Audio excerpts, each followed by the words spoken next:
Hello folks, I'm going to show you today how simple it is to make a face mask. I'm making masks for my niece who's a physician in Manhattan, and she's become extremely concerned about the lack of face masks available to the medical community. So I have the basic materials that you'll need of 8-inch cotton. You'll need some thread, some pins, a scissor, and something to make a tie with. There's a lot of options. And a nice touch is to add a nose piece to it, which I just have a little twist tie here. So the first thing we're going to do, by the way, this is the finished face mask. I'll show you.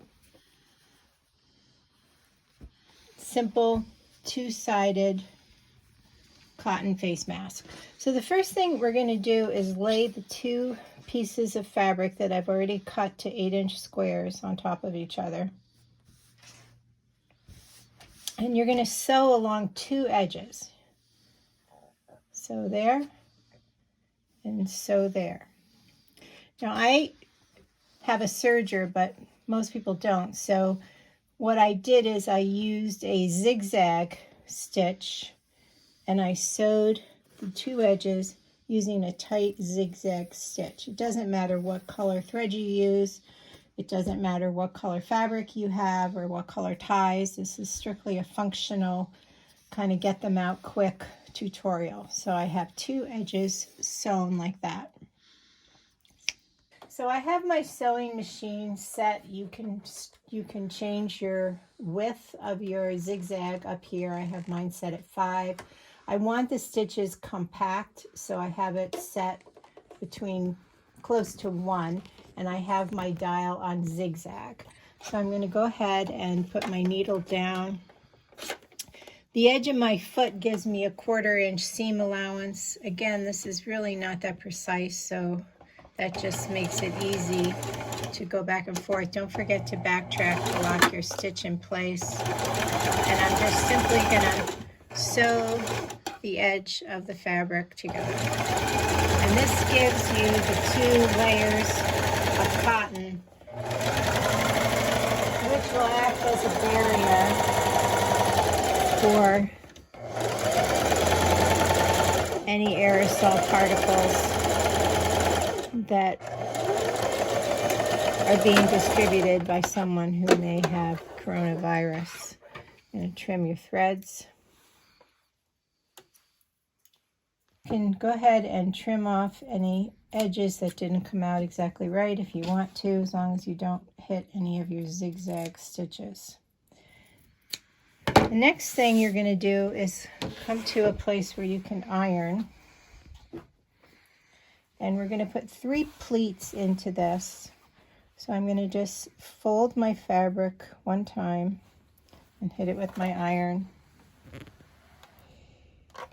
just to kind of help it be easier when I get it to the sewing machine. I'm going to do it again.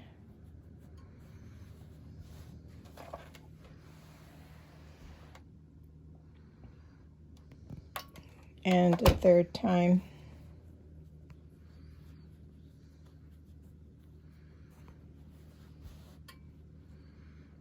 Try to space these out evenly, but again, it really is not that critical.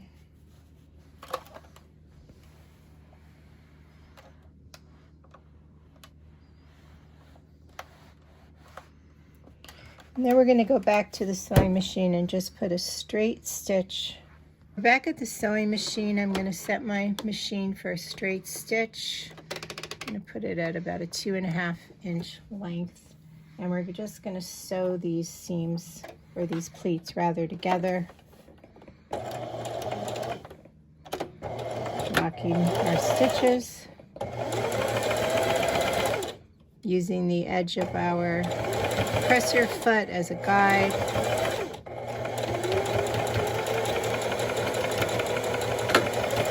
And then I'm going to take... So now I have my other side of the fabric, and you just have to hold these pleats down. Make sure that you're catching each of your pleats.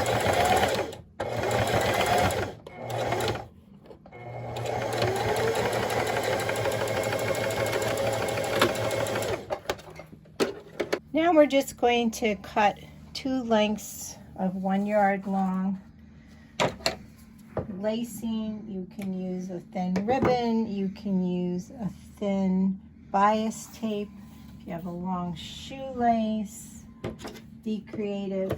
Anything you can do that you get about a yard long.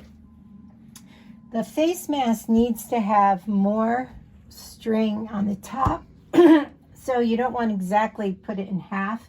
So about 17 inches of it is going to go along the top.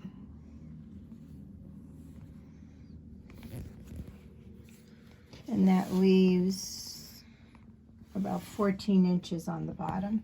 And so I'm going to just clip this in place until I can get to the sewing machine. So we are back at the sewing machine. I'm going to again set my dial to zigzag.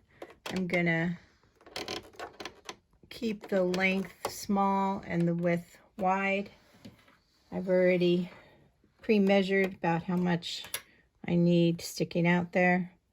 And now I'm going to just fold this fabric over. Again, this isn't pretty, but it will be functional. And I'm going to just zigzag this in place, catching the lace and the raw edges kind of in one fell swoop. You want to make sure you backtrack. And don't forget, you do have these pleats you want to catch.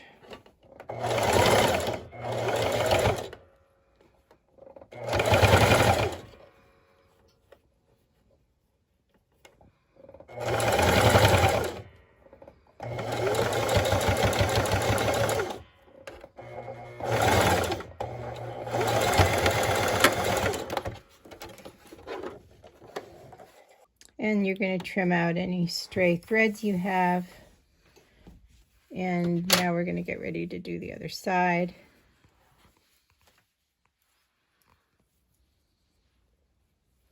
Just so it's easier to see, I'm going to start from the other end here. I'm going to fold this over and go ahead and zigzag that in place.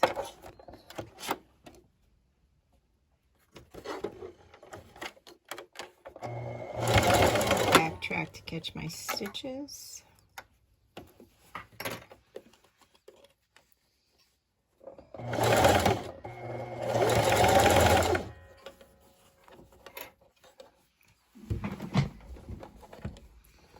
Camera's in my way, I can't see what I'm doing, but we'll get there. Now, if you're a more advanced sewer, you know there's prettier ways to accomplish this, but I'm just doing the down and dirty. If you're not familiar with sewing techniques, how you can get these accomplished fairly easily. If you have a serger, I'll do another video to show you with a serger, which makes it very easy and fast.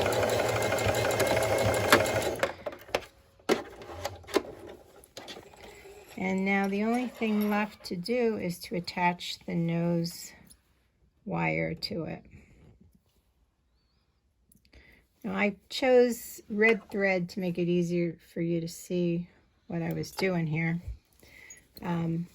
Okay, to attach the nose wire. And the only thing you really have to think about is the nose has to be on the top, and the longer lace is the top. So this is going to be my top. I'm going to center that approximately, and we're going to go ahead and do a zigzag attaching this nose wire to one side of our project. This is a twist tie from a garbage container. A lot of garbage bags come with these twist ties. I've often thought, I don't need these things. What am I going to do with it? So I've implored my neighbors to give me whatever they could find, but it works out pretty well for what we're doing. And we're just going to zigzag it right onto the fabric.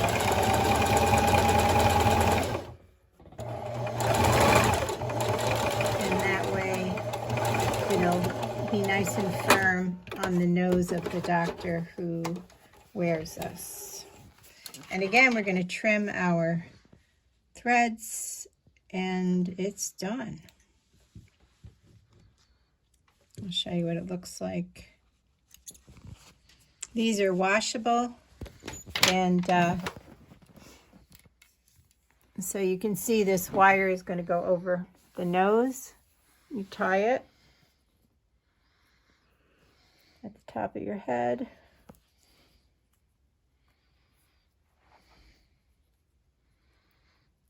And tie it at the bottom, and it gives protection of your mouth and your nose.